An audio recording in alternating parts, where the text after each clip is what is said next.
अस्सलाम वालेकुम संगत, क्या हाल चाल है? ठीक ठाक हो? ऐसे ही कश्ती सस्ती ली पेन कोई झील बनाए ने छोटी या वड्डी मीनार पाकिस्तान दे विच और ये विच दरमियानी माहौल है।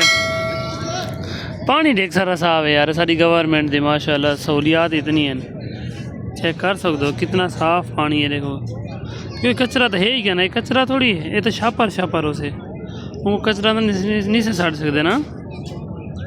फिर देखो बाकी आवाम वधिए सैल दहल करें दे। ये पारा के ये मीनारे पाकिस्तान है वाला साउंड में शाही किले वाला इंशाल्लाह जदा मौका मिल से वाला वापस वलसों तो वाला करेसूँ जो भी थी सकसे। देखो ना सी बंदे बांधे पेन, सेफ्टी का इंतज़ाम तो चंगा है, लेकिन पानी की जी निगरानी कहनी कि पानी साफ कहनी हो। चलो कोई नहीं, पाकिस्तान है, हम क्या करी जाए। अच्छा सी ये पार्क और मीनार पाकिस्तान और उनके नाल झील ते ये टिकट शिकट है वे झील दे वंजान दी।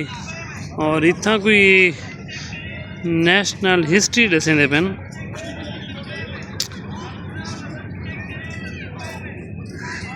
नेशनल हिस्ट्री है सही। हूँ तो बात आप जुलदूँ शाही किले तो उतना घूमदू फिरदूँ। हूँ तो बस पारा के चे भी है वे इतना मानते वीडियो शीडियो बना सकदो, कोई मतलब रुकावट क्या नहीं। और ये जरा वैसी पार्क दी झील है। अच्छा सी असा होना है खड़े से अल्लामा इकबाल दी बाजार थे देख सकते चोरी में ही बंदे खड़े न था, यानी कि फौजी अपने और होने को दिखे नुके कि में